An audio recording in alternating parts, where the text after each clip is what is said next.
Imagine living to 105 years old, not just surviving, but thriving with a mind so calm you'd swear stress never existed. Sounds impossible, right? Because today, even teenagers feel burned out. Work emails, traffic jams, bills piling up. Stress is the invisible weight crushing modern life. But what if I told you a 105-year-old has cracked the code? Yes, someone who has lived through wars, global crises, and countless personal struggles, yet still carries a smile that radiates peace. While most of us search for expensive therapies, complex routines, or endless motivational hacks, this centenarian secret is shockingly simple, and it might just change the way you live. In this video, we'll unlock the centenarian secrets, timeless lessons straight from a 105-year-old who teaches us that stress-free living isn't about escaping problems, but about mastering how we see them. Imagine being born in a world without smartphones, without television, without even antibiotics being widely available. Now imagine living long enough to see airplanes evolve into space shuttles, black and white photos turn into AI generated videos, and letters replaced by instant global messaging. That is the life of someone who has crossed 105 years on this earth. Our centenarian was born in an era where simplicity wasn't a lifestyle choice, it was survival. Life revolved around community, family, and the basics of food, shelter, and hard work. There was no obsession with constant notifications, no pressure to multitask 100 things at once. Yet, despite facing wars, pandemics, and social upheavals, this person managed to not only survive, but thrive with a mind at peace and a body strong enough to carry them beyond a century. When asked about the secret to living a long, stress free life, their answer wasn't about exotic diets, expensive supplements, or high tech routines. It was something profoundly simple: the art of not carrying unnecessary burdens. You see, across decades, our centenarian noticed one recurring theme. People who let life's problems weigh heavily on their minds aged faster, grew bitter, and often fell ill.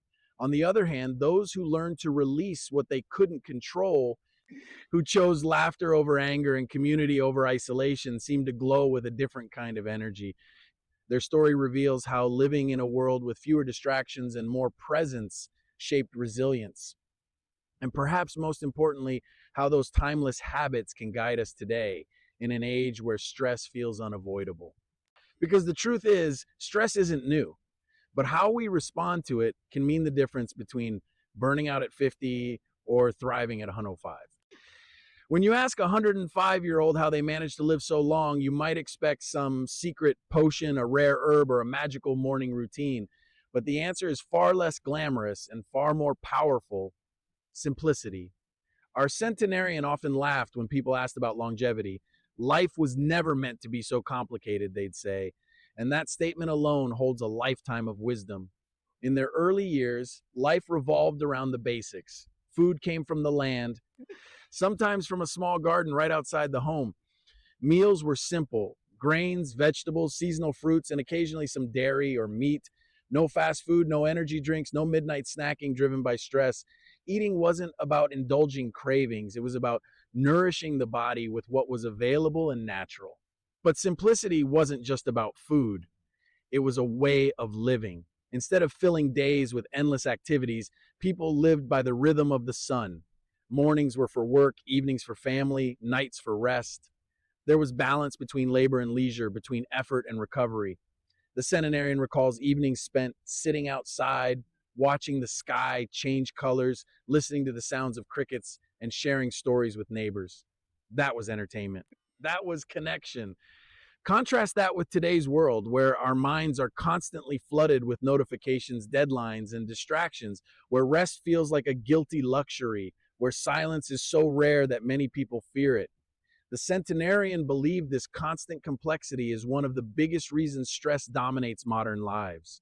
We try to do too much, have too much, and chase too much all at once. And the irony is, none of it truly brings peace. Their advice: strip life back down to what actually matters. Focus on nourishing food, meaningful relationships, purposeful work, and daily moments of quiet. Stress multiplies when we clutter our lives with the unnecessary. But when we simplify, we breathe easier, think clearer, and age slower. In fact, the centenarian would often compare life to a backpack.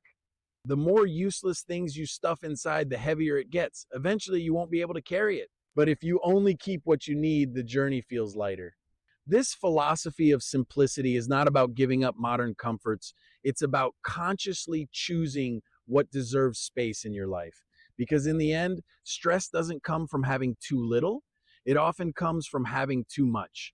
And as we learn from someone who has lived for more than a century, simplicity isn't just a lifestyle, it's the foundation for a long, peaceful, and fulfilling life. If there's one thing our 105-year-old insists on, it's this: stress doesn't vanish on its own. You have to train your life to keep it away. And the way to do that isn't through grand resolutions or expensive wellness retreats. It's through small daily rituals that anchor the mind and calm the body. Every morning, the centenarian's day began slowly, without rush. No alarm clocks blaring, no phones buzzing, no racing thoughts about what had to be done. Instead, they woke with the sun. They'd sit quietly by the window, take a few deep breaths, and simply observe the changing light, the sounds of birds, the stillness of dawn. This 5 minute pause, they explained, was like setting the tone for the entire day. Instead of letting the world's chaos invade immediately, they chose calm first. Next came movement, not exercise in the modern sense, but natural, mindful activity, a short walk outside, tending to plants, or sweeping the front yard. It wasn't about burning calories. It was about waking up the body gently, keeping circulation flowing, and reminding the muscles they still had purpose. Food, too, became part of the ritual of stress-free living. Meals were eaten at regular times, never in a hurry, and always with attention. Our centenarian never scrolled through a phone while eating, never rushed to finish so they could get back to work. Eating was treated as sacred, each bite chewed slowly, flavors noticed, gratitude expressed.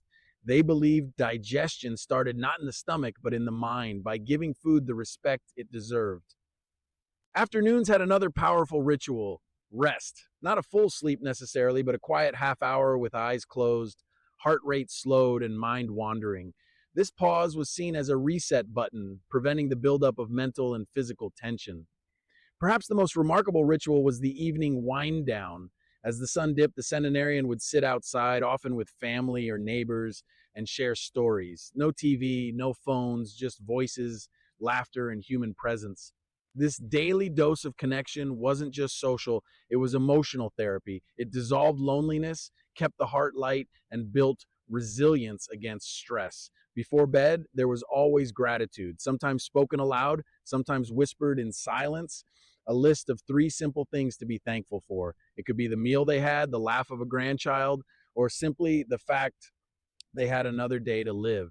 This ritual turned the focus away from worry and toward abundance. What makes these rituals powerful isn't their complexity, it's their consistency. Each one acts like a shield, protecting the mind from stress's constant attack. As the centenarian would often smile and say, stress doesn't knock loudly, it sneaks in when you're not paying attention. Rituals keep the door locked. When asked about the secret to living past 100, the centenarian didn't hesitate. They leaned in, smiled, and whispered, "You have to learn to let go." It sounds simple, but letting go was their life's most powerful practice. To them, stress wasn't born from the present. It came from holding on too tightly to the past or gripping too hard at the future. They told a story of a neighbor who lost sleep night after night, replaying arguments from years ago. He died young, the centenarian said softly, not because of what happened to him, but because he carried it too long. Their words were a reminder: pain hurts once, but holding on to it hurts forever. The centenarians' art of letting go began with forgiveness, not just of others, but of themselves. They admitted mistakes freely, laughed at old regrets, and never wasted time on what ifs. Each evening before bed, they'd ask, is there something today I should release? Maybe it was anger at someone. Maybe it was disappointment in themselves. Whatever it was, they refused to carry it into the next morning. Another part of letting go was learning to release control. Our centenarian believes stress comes from trying to manage things beyond our reach. Weather, politics, other people's choices, these were seen as clouds drifting by, not weights to be held. Instead of fighting storms they couldn't change, they focused only on what was within their grasp, their reactions, their routines, their gratitude. Uh, Interestingly, they also practiced letting go of material clutter. Their home was simple, almost minimalistic. Too many things, too many worries, they would say. They believed every object carried energy, and unnecessary possessions became unnecessary burdens. By keeping life light, they kept their mind light too. Relationships followed the same principle. If someone brought constant negativity, the centenarian didn't chase or argue. They simply stepped back, not with anger, but with peace. You don't have to keep everyone in your life, they'd explain. Sometimes letting go of a person is an act of love, love for yourself. Even time itself was something they learned to release. They didn't obsess over age, birthdays, or how many years might remain. Instead of fearing the end, they embraced the present moment as if it were the only one that mattered. And perhaps that's why their years stretched so long, because they didn't waste them clinging to what couldn't be held. The art of letting go wasn't about giving up. It was about making space for peace, for joy, for new beginnings. By releasing the unnecessary, the centenarian carried only what truly mattered: love, gratitude, and simplicity. As they once put it with a laugh that sounded like freedom itself, life is lighter when your hands are empty. When asked what made them happiest at 105 years old, the centenarian didn't mention money, luxury vacations, or fancy possessions. Instead, their eyes lit up as they recalled a warm bowl of soup on a rainy afternoon, the laughter of a grandchild, and the quiet sound of birds outside their window. For them, joy wasn't hidden in the extraordinary, it was woven into the ordinary. They believed life is like a painting. The beauty lies not in one bold stroke, but in the little details that create the whole picture. The centenarian explained that most people chase happiness like it's somewhere far away: a promotion, a bigger house, the perfect partner, always something just out of reach. But in that endless chase, they miss the treasures already in their hands. Joy, they said, is in the tea you drink, not the cup you wish you had.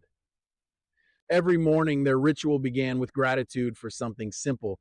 Sometimes it was the warmth of sunlight on their face, other times it was the taste of freshly baked bread. They taught that when you notice the small things, stress loses its grip and happiness becomes an everyday companion. They told a story about a family gathering years ago. While everyone fussed over decorations and fancy dishes, the centenarian simply sat and watched the little children play. They were the best entertainment, they laughed. No television, no music, just their laughter bouncing around the room. For them, joy was not about creating perfect moments, but appreciating the imperfect ones. Their meals, too, reflected this philosophy. Instead of chasing exotic foods or complicated diets, they embraced simple, wholesome meals made from fresh ingredients. Food should be real, not fancy, they'd say, savoring each bite slowly, as if it carried more than flavor, it carried life itself. Another secret was their connection to nature.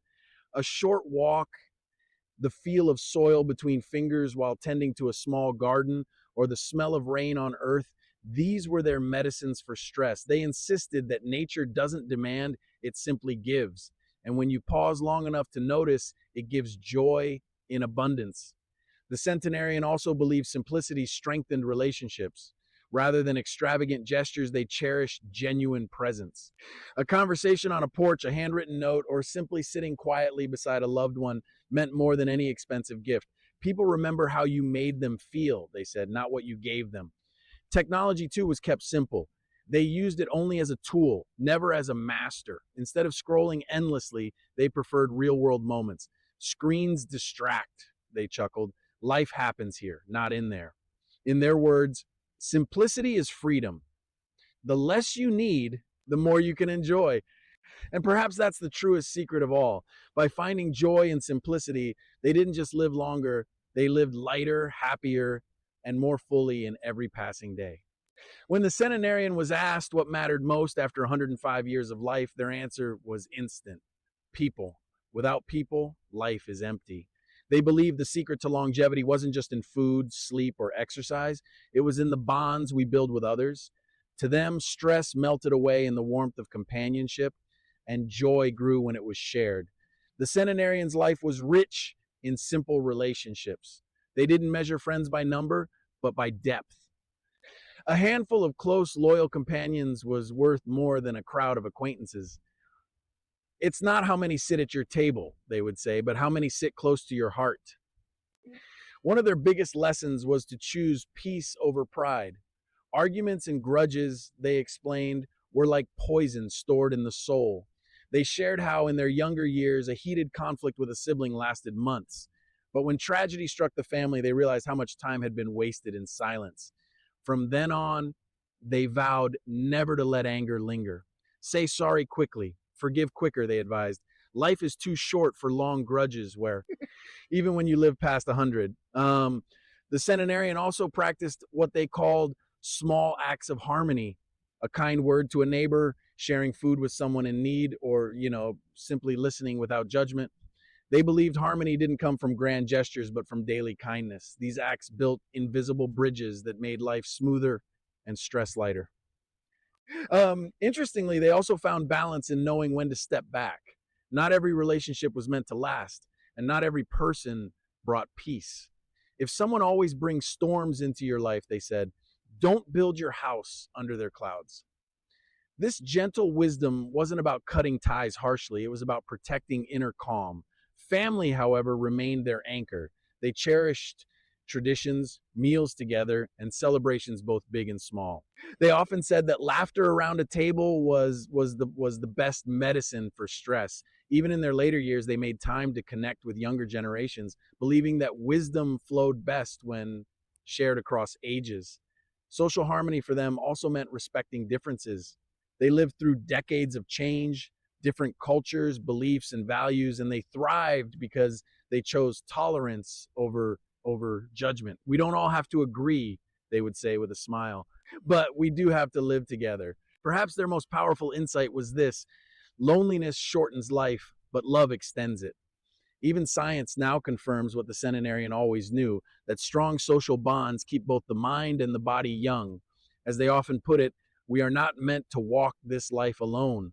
Harmony with others is harmony within yourself. After listening to the wisdom of someone who has lived 105 years, you may wonder, how do we bring these lessons into our own modern lives, filled with stress, speed, and endless distractions? The centenarian secrets weren't hidden in mystery. They were simple, practical, and surprisingly relevant today. The first lesson: slow down. In a world that pushes us to run faster, multitask harder, and chase more, longevity teaches us to pause. Take a deep breath before reacting. Enjoy meals without rushing and allow space in your day for reflection. Stress doesn't only come from big problems, it comes from never giving your mind or body a chance to rest. The second, practice daily rituals. It could be a morning walk, a few minutes of gratitude, or sharing tea with a loved one. These little habits may look ordinary, but they add structure and peace to life. Small, consistent acts are what keep chaos at bay. Third, let go often. Don't carry old anger, grudges, or regrets. Ask yourself each evening, what can I release today? The centenarian believed that a light heart adds years to your life. Science agrees. Emotional stress ages the body faster than time itself. Fourth, embrace simplicity. Enjoy the taste of fresh food instead of chasing fad diets. Appreciate time with family instead of chasing endless wealth. Focus on what matters: health, love, and peace. Complexity creates confusion, but simplicity clears the mind. Fifth, build strong bonds. Relationships are life's strongest medicine. Call a friend, visit a parent, share laughter. The centenarian's life was proof that connection is more healing than any pill. Loneliness is toxic, but love adds vitality. And finally, choose perspective. Stress is not always in the situation, it's in how we see it. Instead of fighting what can't be controlled, focus on what you can change. The centenarian showed us that mindset creates either a heavy burden or a lighter journey. The lesson is clear. You don't need to live a century to enjoy the benefits of these practices. You can begin today. Slow down, let go, simplify, connect, live with intention. These aren't just the secrets of longevity, they're the secrets of a joyful, stress-free life at any age. So, what does a 105-year-old truly teach us about life? That happiness and longevity aren't found in chasing more, they're found in appreciating less. Stress isn't defeated by control, it's dissolved by letting go. And true wealth isn't measured in possessions, but in peace, love, and presence. The centenarian's wisdom reminds us that we don't need perfect conditions to thrive. We don't need to wait for a certain milestone or for stress to disappear on its own. We have the tools right now. We can choose to live slower, laugh louder, forgive quicker, and love deeper. Imagine what would happen if each of us practiced even one of these lessons today. The world would not only be healthier, it would be kinder, lighter, and far more joyful. So ask yourself, which lesson will you carry forward? Will you release stress tonight? Will you savor something simple tomorrow? Will you reach out to someone who matters this week? Because the secret isn't hidden in a long life. The secret is hidden in how you live each day. And as our centenarian friend reminds us, life is lighter when your heart is full and your hands are free.